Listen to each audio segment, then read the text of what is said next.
pasal tha ton kima then som pani na ziak tu zawan nam te ton kima chu atak sa chuan an kholam pan ma se athin lungero chu mom rang tlanga chuan a om tlat maya lungdong heng chuan avai bel chu anung lo ti hre hau lo hian apak sek seka an piang odur khup lam chu thlirin a hoi wang reng mai kola chuan nui kur chung hian atuk ziala chuan ron beng bulo pa eng chui ngai tu animo i vai bel thi por hre hau lovai pak sek mai le aron tin har zok mai pheng luai hian do kil kha pek dona eng tin tak omang mo ti ka lo ngai tua tiaron nui hakin tlangwal ho po chun lo nui tha loma kola chuan ani chuan hladau khan cham to le lo sul honen kan in chim buai ma hian khua kai te ngu tin nau pang salu zona tur hlang te po pheng luai le valupa chuan an lo siam sak to valupa po chuan nia khonge thang chual hladau chu ka lo chon ve don teang tin asilai chu ahum ve ran maya ton ki ma chu lungdo kianga chuan han dingin asilai chu lek ko chowa maya tumpang hladau chu muang fan rai hian han chamin mua le ye luaya khane valpan tumpang ka chai o ke thang kim nan ka tlune tin an cham fan rai eraya asilai chuan ka puak durin valupa chuan aron ruan ve ngal zat boka ko chung lama tang chuan naupang an nu te fe mu tum hovin hladawan an hriat tak thuta chuan phur le man mo zet hian ko chualam pan chuan aron tlan ngal dala ko chunga pa ho le fe ho ma de uten an pasal tha hladau chaman hriat chuan an phur kher mai lal le upa ho le ka puya tlai nilum ai te po chuan an lo hriatin an tho suo maya lal chuan han din hluai pa hian heo kan pasal tha te chun hlo tling ani ngat mai khoi nge tlang tin thang saluin kan khuaron loi chu kan lo mang chu le zubel nen ka zulom teang tin komchar zubel omna lam pan chuan a liam vuta upa ho chuan zui ve ngal trakin lal chu athlathum bel pu chuan aron kir le a tirule kan pasal thain lam chu izu panang miang tin aman zubel chu pu in an liam thlata dama lal nu chuan nui ar chung chuan lo thlirin oi o tai te pa tak hi chuwa a phura chuwa to hi chuan dan ngai na hi om si lo a chele lu e mai a tlan bonga chung puinu loi tur phur pheng an soyang chau mai ni tina nui zui kaka naupang ho in tumpang le saki hrewan mu chuan an ringhal nak mai alian an ti thu chu mun le muna chuan an in ko mu naka valupa chuan kan pasal tha teina salu hi da turani e tian hrilin naupang ho chuan phur zetin ton ki matein lampan chuan an liam ngal naka kho chung lama tanga an salu lo ngai changa luka tanga lo thlir pa le kum upalam deuh te chuan chutia naupang hovin tumpang lu ro pui zet mai le sazuk ki hreu moi tak mai ron zon lai len mu chuan an en du hle hloma pathen khat chuan cheiro aron hlo tlinge tin an pasal tha tein lampan chuan zubel nen an kal ngala naupang salu zon ho hnunga phur zetalo ho ve pathen khat po chu aron phur ngang mai ton ki mate chuan an hnung dewa chuan ron zui ve in pa ho chuan hlim hmel pusang hian an lo dong song hloma pheng luai po thian te ro puina zara aron hoi zangwa mai ton ki mapa chuan luka naupang salu zon ho chu lo chonin in chunga chuan hlim zetin an zon luta chuti lai chuan lalle upa te po aron lang ve hlol mai an hnunga chuan ton ki mate po ron thlengin lalle upa ten salun mu chuan an then tha hlom maya chuta lal chuan khai kan pasal tha te meu zong el rual an ni lo ti tlang tin hian an hredon ani hi tin salu chu an herkual thata han chek tlakin hei zet zong an soi lai ka oi em lo ka lo ti fo trin kha ka lo ti sual ani hetiang tiat zet sa hi om thei ka ring ngai reng hlei nem le sai chal na ran chu na tiat lo to pang le kan mi sang te than zong a moi zual zel don ani hi tlang dang tluk rual lo kan ni hi alang chiang mai hei han ti langin ton ki mate ho po pa ho salulom tum nen chuan anon lut ve traka la leu pa te chuan lo lo min an hlo tin nan lom pui thu chu an lo soi mol hloma chu ta lal chuan phur zet thian fen thlir chu la in thlathum belami chu an thala khaile thangkim lom nan o tin ton ki ma chu an pe ma sa ton ki ma chuan valu pa chuan thlek zawin valu pa chuan kha chu thang chu salom na ni e lo ti in ton ki ma chuan fen thlir chu la in an du zawa valu pa chuan hlan ngalin kolale pheng lue chuan no pang salu zon te chu sarangan lo sem mola an tlang wal hruai te po kil khata chuan lo thu bial lain vai belan lo pak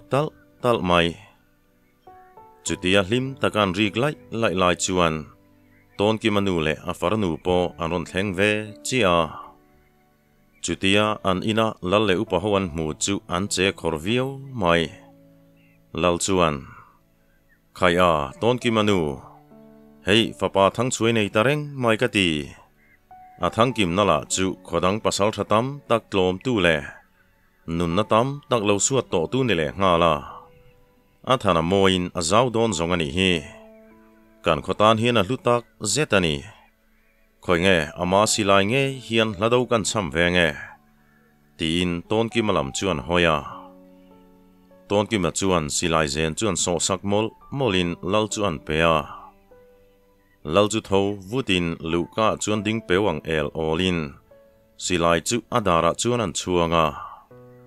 ofia le ring fan kal rai mai chuan hladau han chamin silayan me pu dur rual chuan ekhai avanuam vele kei angalal van nei hi anom kher om love kongeng kima ka pasal thale tlang walte hian min wachoi moi tak em khomi puila banglo in ku mu ma par vul ve mai hian in ro puina ka khum sak cheu ni ber himo tin nui sung chung chuan in chunga ron lut le thawa pa ho chuan salu chu ro puyan ti thu lo soinak nakin kumbi tam deuh te hlei chuan an lo me mati turania tumpang lu le sajuk lu chu an tuai vir chok chen mai ni sanin sem nu chuan salu lom ho chu sarangan sem kim veka lal sa chia da tuma ton ki manu kal tur chu lal chuan han aw le tin ekhai ton ki manu ka hon mai tur la ni hei chen aron phur thleng to lom le lo ti dam thlupin ma se ton ki manu chuan a kho chu chip chuan lokin lalin lampan chuan a kal ta thowa chuta ton ki mapa chuan khoi nge salu lo mang o tin am zet chuan sajuk sa le tumpang sa chu bel nia chum tura siamin phur zet chuan a che tura ton ki manuron le chuan an la le upa ho chu lom thu an ril le hun hoin kumu palam ho zanria kil tuma thin tum te chu ton ki mapa chuan a lo chel hloma ekhai salu kan lo mang chu le sala tama enga tin big in tum tlat mai ni atulani le tlaipo kan var mai turani ati tlatawangin in thlasung le phuru tak si chuan an thu ve ta hloma chumi zan chu ton ki mate thian ho po par nei le reng thangi te na chuan lut koi zokin pheng luai le kolan ando kil hon sak te chu anan peya ma taka zolbu kain an rol thar hruai ho po nularim thangam lo ti taka zolbu ka chuan an lo kim thapa pa ho chuan engemolo zotin a soitu ni chuin an rinak mai kumu palam te po chuan an hang khoi chol san meu chuan an thu chu an lo ngai thla pa ho chuan an pasal thain thanga chuan lom pui thu te lo soi ve bokin salam ki ma chu a thu vai tu bera lo tang le zat to an ram chu chan chin soi zat pa chuan meilum chu pa ho kar atangin hnung puwa ka chuta pheng lue chuan bo bel han bo liam pa chuan khai thang chu pa nula han rim pui zet zong kan to du te aron ti lut langin pa ho chuan lo thum haka pheng lue chuan salu kha karon phur thlani kha tin thudang soituma akan ang le man zuo ti chuan ko chu alama tang hian valupa khum zawa chuan bo hlaron cham ta vau maya ham hai zet chuan hanin en he hoin silai voin ni ngot an pu dur ta ka phei chuan an silai phung nei zat le a keng tu shevek an ni boka makan ti hle mai an valupa tela khwalpang zina chuak satlia mai kha an ni bok sia lalle upa ho salu lo ma zubel ne na tui soa lo zai tui em te po chuan bola chamrin ria chuan an top ngal chat maya silai hanin lon ulrin han ria le ta ka phei chuan lu kalaman chuang hal phak mai chuta lal chuan enge thilom ziani ta khonge kain laman pan don sia iliam chowat tengu tina kal ngal lua upa ho po chuan zui ve ngalin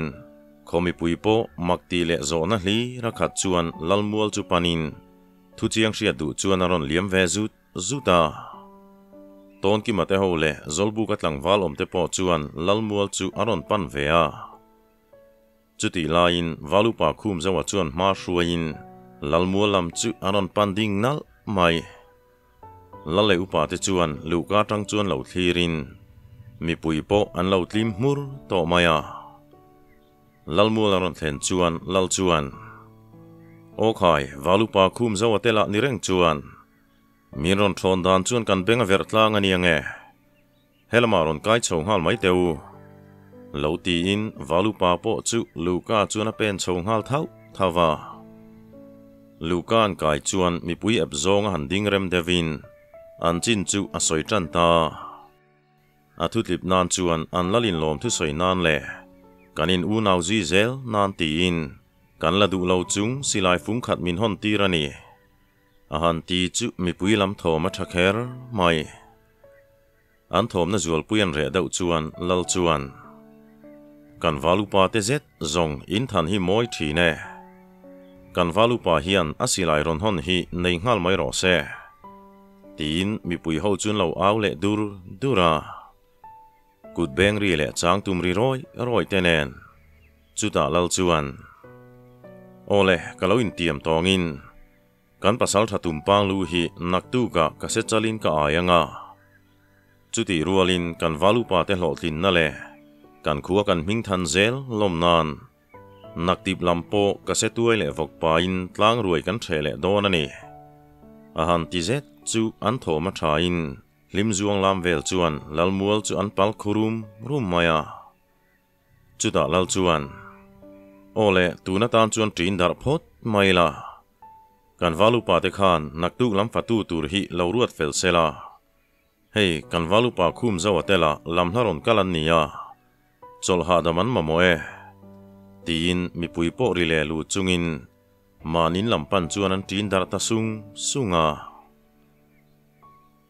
tlai khat chu ton ki mate thian ho tlai lam dai wa soi khoma an ti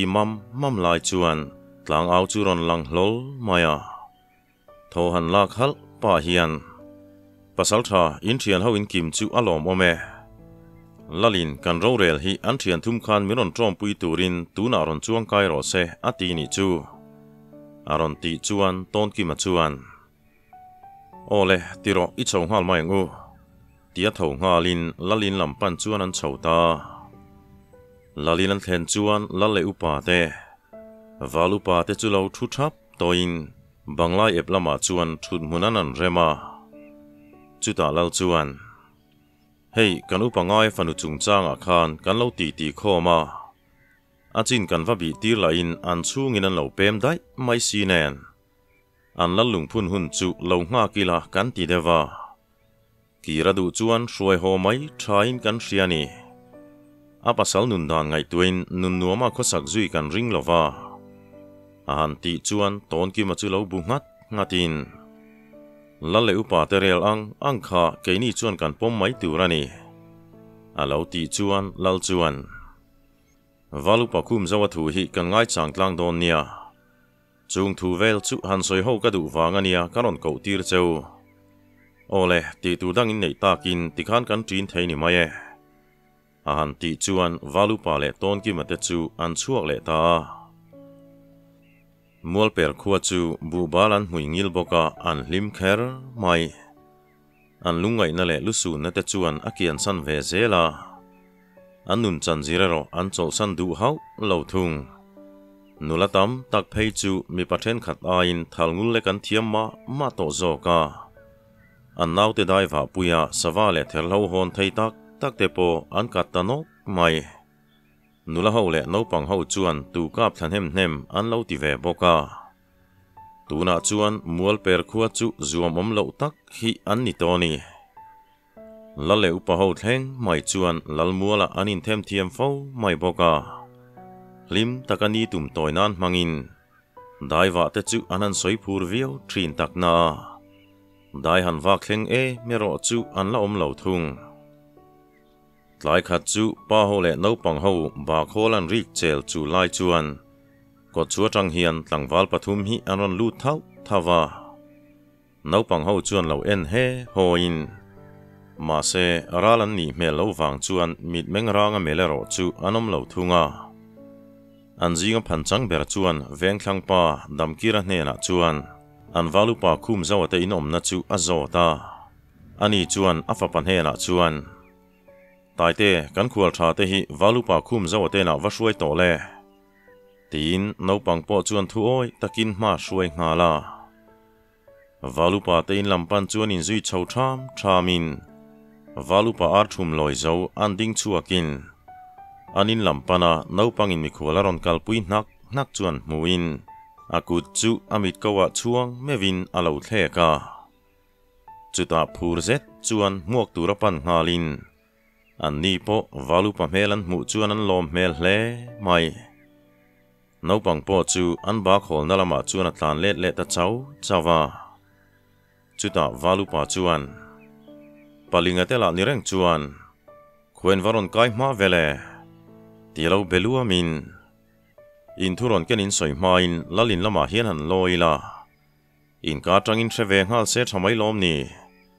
kan khuen ron kai hun hi kan lo ngal hel tlang viau tonia tin lalin lampan chuan anin zui chhota palinga chuan ukum zo in khothleng churemin anuam hle mai a keini khuangot ai chuan in khonulati tuaipo anal zo kani hi tu mai point limin khoin lungrual takin ni ti chu soilo mola langreng mai han ti luamin lalkai tenan thlen chuan upa chuan lu han dila lal chuan lo changin ekhai valupa tela nireng chuan lo lu ro khai alo ti chuan valupa le khwalwal te chu aronin zuilu dama an mela chuan zona mel lo lang ngalin valupa chuan hei beltlang lama tangin an valupa lam kalten ni e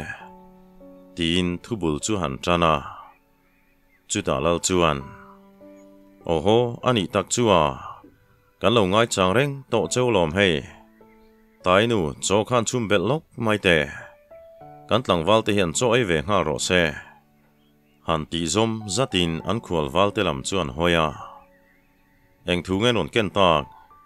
kan min le beng hian alo ngai chang reng to cheu sin tum ching ang main kan min mu po hi atung lo chau to ni hi nui hak chung chuan han ti in palinga chuan kan valupa chuan man mo takin miron tira inupa fanu te chung kha tuna hian tlang thiang lal belin an khosa kanupa khan aro sum hangin an lal chu atilom hle ani ome khomi lang sar pol takpo ani der towa an fapa khan in upa fanu chu afarnu anga soin khodanga paite pasal tha nei tiratum ninan soya tlang thiang khuwa hi paiteram deplam in khomar lam dewa oma kan khoram wal nen hian an ram wal hi mar thlang lama hian ain hlat hau lo na kan kara lungsum khuan tla zepa kan kholamatang hi chuan akong hi akual dewa in kholamatang hian a kai nuam zokin karinge kan valupa chuan naktip lama garon kai ve manang tin min chani han tichar charin lalchu rum ngat mai valupa po ameng tur khai to maya chuta lalchuan engpo ni se zanlama kan pasal tha le upa ho nen kan malak dan tur chu kan rel ho mai don nia tuna chuan thuan pot chat thampo kanom lo hi mo zanria ro chu heta hinin bar ngal mai niang chu in thlenin tur chu kan valupa te an ngai tuanga han ti in valupa chuan kanin lama ronin ngat mai ro se khoi nge keipo zanria bar turin kan trin do na nge azan lama karon loi le vat zok don nia midang po keiman karon kam thot mayang tia chuak ngalin lal chuan o han bar velo lo la thamai tur lo ti supin keizong thla kep lo bar ve ngot chi po ka ni lo nia pheng lo e cho barang chau mai hi ka nia ti in kong ka kan pa chuan anui chuak ka ka lal chung ko le an mi khol ten chon bar mol lai chuan kon bol upa zanria kil fel ma deuh te chu anon loi tan ta ai moi le mi khol ho po chu anin nel to in ralnor ho to ni boka anti ti pa bora an ralnor lai chan chin te soi chuakin tumpang sarep chu an mom thai hloma anti ti chu lal chung ko te chuan ngai no man ti in lalber chuan afa paral nor vel dan an riat phei chuan limnui vura chobar thul thak chuan anti ti chu lo ngai thla lalnu chuan taipa barte ipur man lawange aron ti chuan an phudeu zukin satui hang chuan hop ri shuya anei kham fel meu chuan valupa le ton ki mata thian ho po aron thleng kim le towa beltlang tlang valten an pasal tha thang chua pan han mu chu an endu hle mai an mu tu mang lo tak chuan an muwa phan chang deuh to mun tum lain ani ton ki mala alano pangin chung puinu loi rual or chawani sia an en non chen mai ni anan thut khom fel nu chuan lal chuan thu chuan thet tanin an khual valte chu an thuron ken ta soi turin an soma palinga bok chuan thu chuan soi non lein a soi zo chuan an min meng chu nelom lo hlom hle mai chuta lal chuan olekha an thuron ken chu khatiang kha nia beltlang valupa te kan ha chungin fun puilo erila silai fungla ke ni ai choi hnem vam su silai fungruk te meu mai kan kolta nia kanupa fanu chu himdam taka khuen ron thlen pui nge ka beise kan pasal tha le valupa te zara ming tha thi kan lo hlo fo to thina tun tu ma po hian in hlo cham ka ring hau lo ani han ti charin upangai chuan kan chung ku hen khopumin kan ti buai tak meu chewani hi in thlashung te maila kongdanga om si lo ti ban charin lal chuan ekhai in thlashun na tur om reng love kan khomi le sa ten lani reng alom le kan ti tur dik tak kan ti don ani tialo chang let vatin valupa zathianga chuan hachangan thial bapa anron rim lai an ne man fan veite lul nen chu tiang mi mai chumon lo nia khoi lal po bel sela an lo chanani vai chuan kanin normai turani atirum alto maya mol per tlang valo chuan fun pui ermup mupin an nun chanzir po an uar zual sawa sala theideu ho chu silai pu chuakin khotlang nun chu nuam vie vetelo chuan an mabak chuan anor tang treu hloma ani ni na tlaya chuan beltlang valupa bongtuai valupa somzet chu araldo thuam fam kim nen mual per chu aron dai lut vea no pangle nula ho tlailam dai wak chuan an lo endu hle mai valupa bongtue chuan beltlang min ni thu chuan soizung zungin no pangle nula te po chuan nel takin an lo bia lung doan thu thlan dai deuh hnu chuan khaw chung lama chuan ron lut dia in valupa chuan mual per khua chu basangam ngot chi ni don lo tiangai tu nau mai an no pang ho le nula ho thal ngul lek dan dik zia chu a mukiau mai sia an dai wak po chu vashi le ram aran khai dan atang chuan an hlo tling hle ti a hrethiama lalin lam chu pan ngalin no pang le nula ho chuan an pen san zewa lalmual an thlen chuan tu man kianga kalpo anom to lo kai tren bula chuan dingin valupa chuan lal in loilu chu an dil langa tlang au chuan ron changin ekhai valupa lolu to ron ti in tlang au chuan zui lu ta dia lal chuan lo chon luamin tlang au chuan zufang chu aron chok ngal sota chu ta lal chuan tlang au hne na chuan ranga kan pasal tha le valupa te hi zanre kil ma hian han kolok mai to tuna ka in ron kai lok te se a han ti chuan tlang au po man mo takina chuak ta lal chuan lam hnaron kaleti lo chuan in mela zang khai hle mai ka ti in tha thalom hle ani don hi lo ti luamin valupa chuan kan tlang walte tha hi thashima keipo ka beise ain karon tuang viau mai tialo changin chutian in biak mol lai chuan ton ki male valupa te chu aron lut ve ta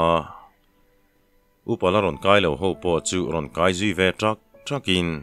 lal chuan o han thian khara khaile kan khwal valupa khan soidu nei chuan han ngai thaila midang po tu main sum lovin kan ngai dan kan soizom tura ngayang tin valupa bong tuai chu an thlek zawa beltlang valupa chuan nie kan naute kanon ken tir kha kan thu hriat chu ni maya kan mi khwalte zinga khan an khuan kai hlim anom hlau maya chu chuan chin min hrilani ani chu lungsum khon bolu paning he ngeya kanu pa pem bo te ina khan a thleng fu kher bok nen kaduang ka zo chuak thei ta ni han ti charin an soi khom nak hnu chuan atu ka chua ngal mai chu an ti lu ta chu ta lal chuan